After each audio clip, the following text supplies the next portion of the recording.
Hello everybody and welcome back. We are here for the third week of the Altered Index 2025 challenge. This is the challenge that I'm running in my Facebook group and on this channel. It's got a more of a mixed media vibe this year, which I'm really enjoying, and lots of other people are enjoying this challenge as well. I've had lots of people commenting saying that they wanted to dabble a bit more in mixed media.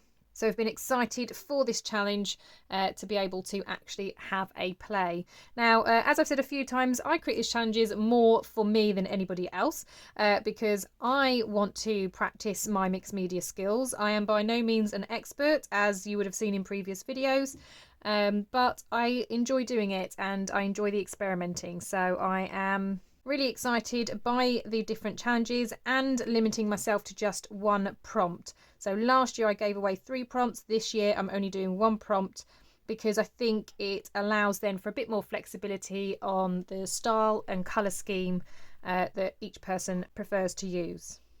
So we are on week 3 and this prompt is patterns today. So with that in mind, I have got a couple of bits kind of ready, but not very much. I've got my piece of cardstock, so I'm using a mixed media cardstock. So it has got the kind of bumps and ridges that you normally see in a mixed media, because this is really good for holding any wet medium. So I'm using a lot of sort of paints and inks and stuff this year. So I want to make sure that my card holds it. I will eventually put some index cards on the back of these so that I have somewhere to journal. But for now, I'm just having them on this card.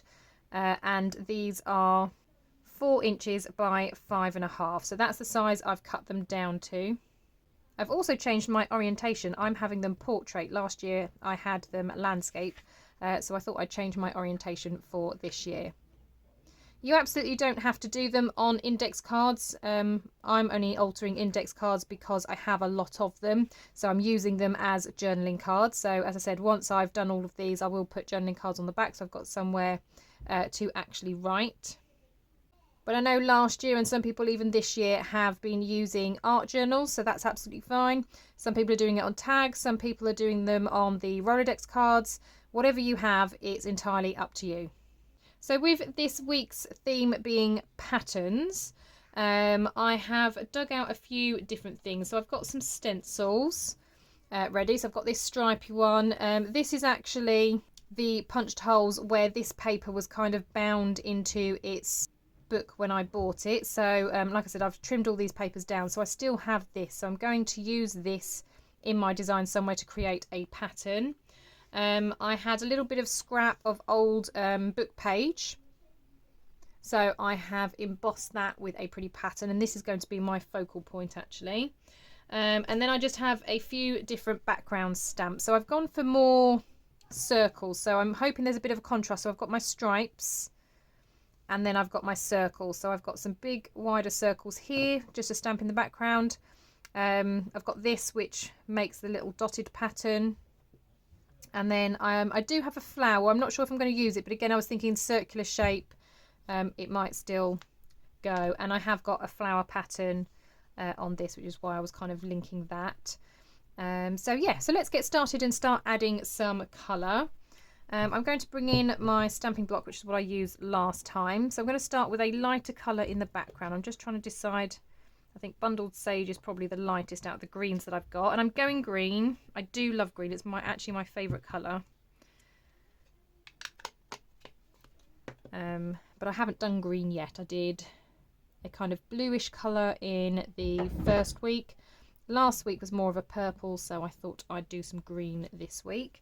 So I'm just going to add a little bit of water to that. And then, like I said, you can either put the pad to the paper, or like I'm doing, I'm just going to add it here. So I'm just going to add some colour like so. And then I've got a big splodge there, which I'm just going to allow to drip on there. And then I'm just going to let it drizzle down my card a bit as well, like that. Right, as before, I'm just going to kind of dry it in between, but I will fast forward these bits so that you haven't got all of the noise.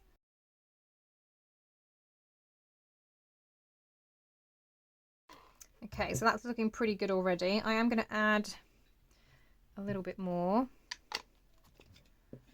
And this time add a little bit of this one, which is a Spanish olive. So it's just a slightly different colour green. And again, just add some water to get that to move around a little bit. And then I'm going to turn and dip.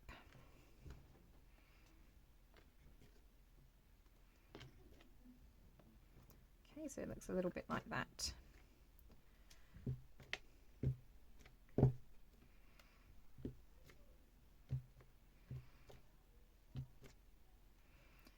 Okay, so give that another dry.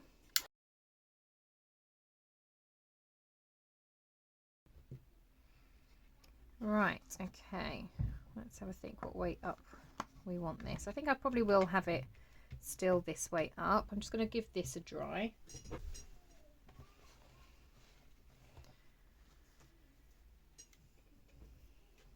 Okay, I'm going to move that out the way. And I'm going to bring this in. Now I'm not necessarily going to just have like a massive load of strips. I'm just going to perhaps brush in a little bit here at the top, brush in a little bit at the bottom, and just kind of stagger it out a little bit. So I'm just going to get one of my blending brushes, and for this I am going to use the Spanish olive. I love the kind of more earthier tones to this green. So I'm just going to come over this side.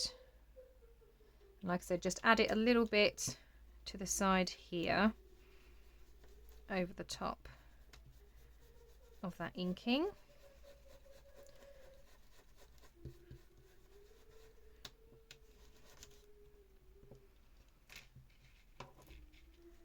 And I'm going to do a little bit down here as well.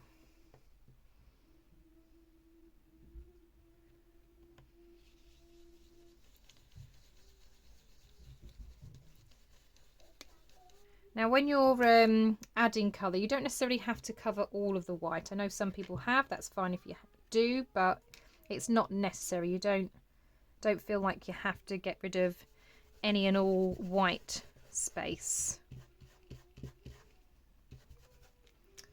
Okay, so we've got that. So that's the kind of colour added. So the next step is to add the texture. Now you can add texture in lots of ways. I've used texture paste on one of the previous cards. This time I'm going to be adding texture obviously with the papers that I've got, and with the stamping as well. So I'm just going to clean off my stencil.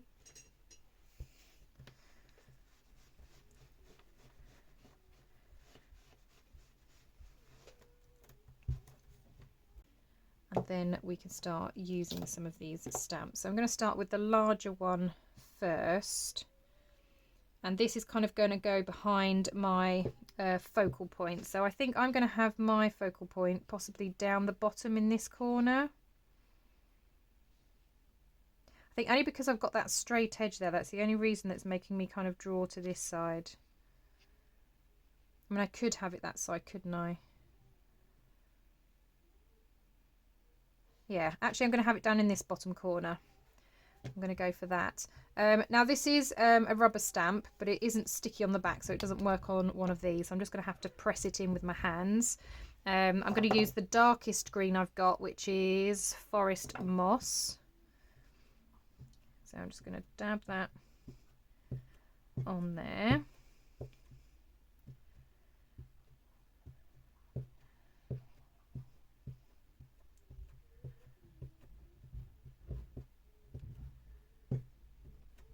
Okay. And then going to stamp that down on here. Now it doesn't matter if it doesn't stamp perfectly, but I am going to try and give it the best impression that I can. Okay, and then take that off. Okay, brilliant. Yeah, love that.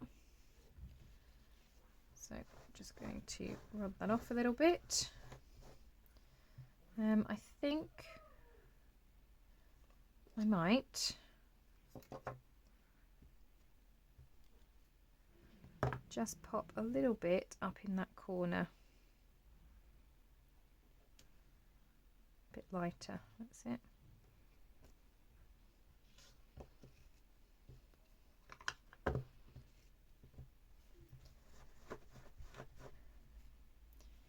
I probably don't think I'm going to use my flower. I am going to use the dots, however.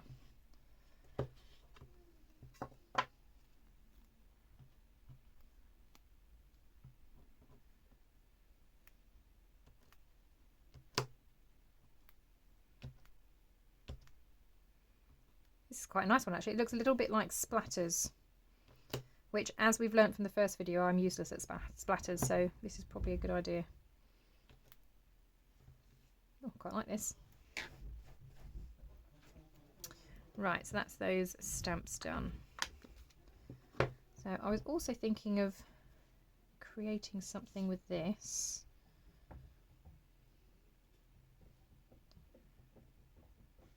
Now I'm thinking I want this a bit slimmer.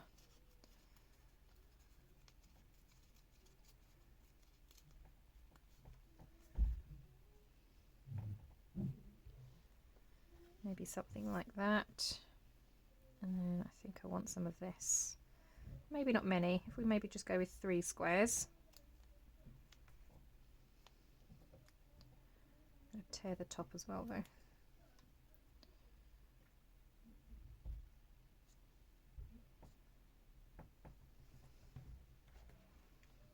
Maybe something like that. And then I'm just going to add a little bit of ink on top of here. Not much.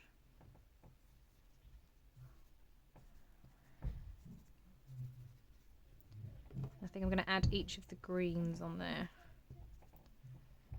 So I've got a bit of olive.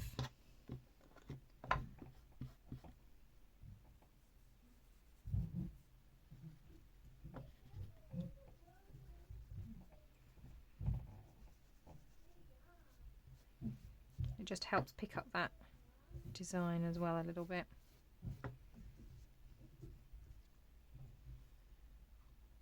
Okay.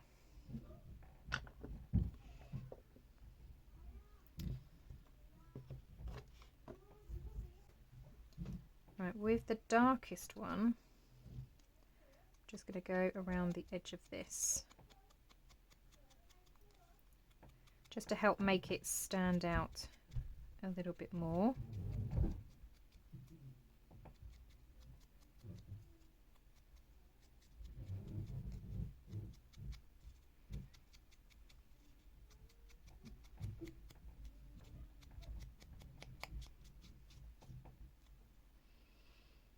That's better. Okay, so we've got that one. Then that piece was going to go on there. Now I didn't want too much on this one. I am just going to go sweep across it a little bit.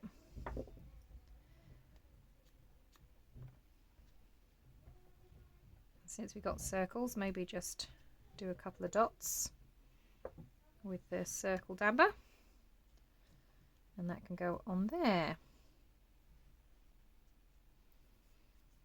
Yeah, so we've got lots of different patterns going on.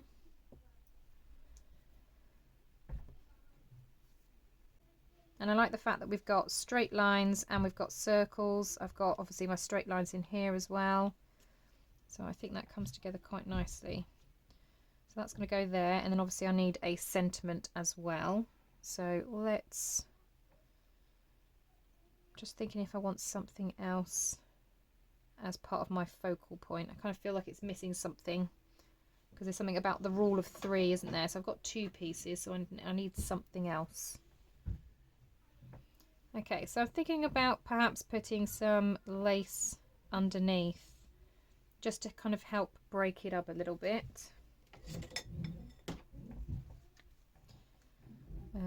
So I'm going to snip up there.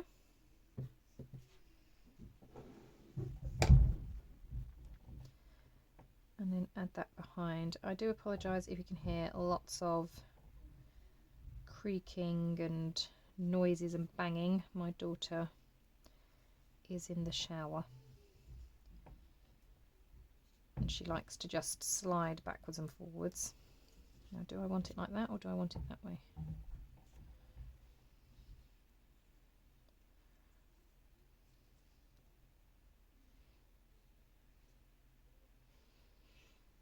Yeah, I'm thinking more that way. Right, let's start getting things glued down then, shall we?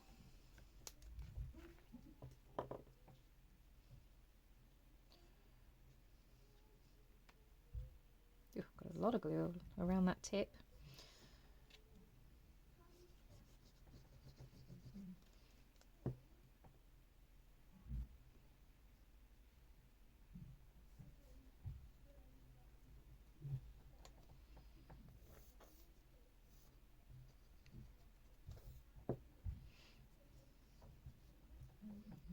Okay, so the glue that's in this bottle is Barely Art glue, and I think this is a really great glue. It's very good for light fabric, things like this.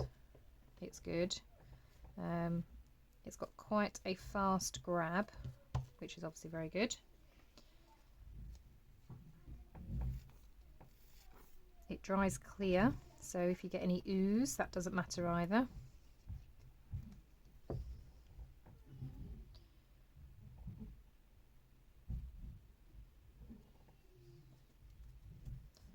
Okay, so it's going to go up there, and then that little bit there.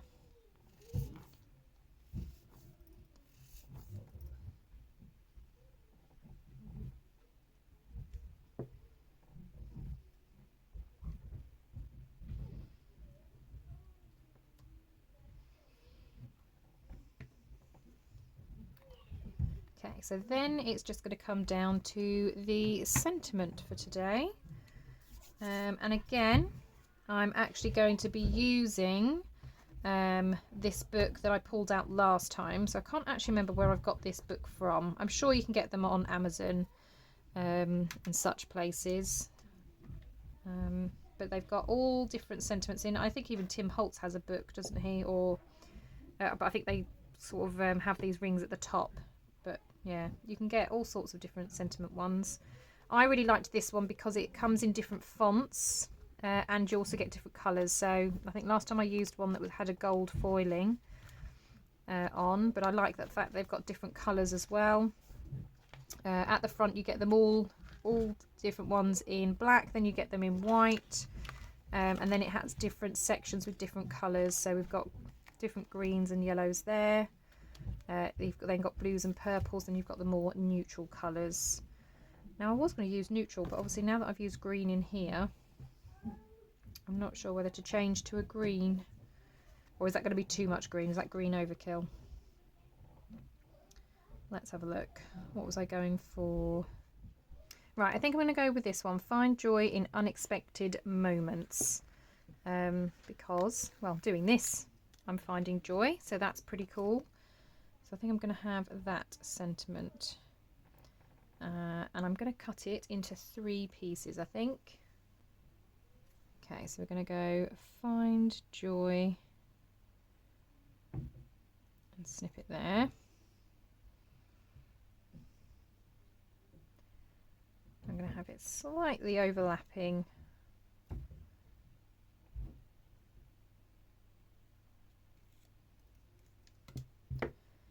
Find joy in unexpected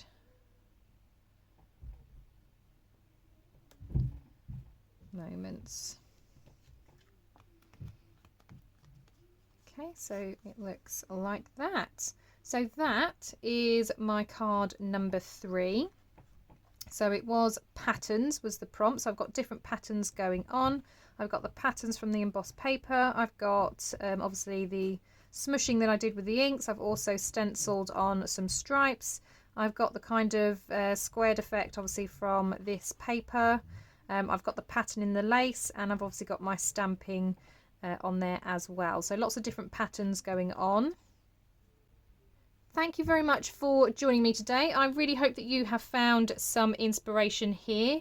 If you are deciding to join along, when you post on social media, if you use the hashtag AlteredIndex2025, that means others can come and be inspired by your work. There are lots of people that kind of follow along with the hashtag and with this challenge, and I'm sure they would want to be inspired by what you've created as well. If you are not already a subscriber, I would really love you to do so. Please make sure that you also click that bell button, then you are notified of any new videos. Thank you once again for joining me. I hope you have a wonderful day, and I will see you all in the next crafty video. Bye for now.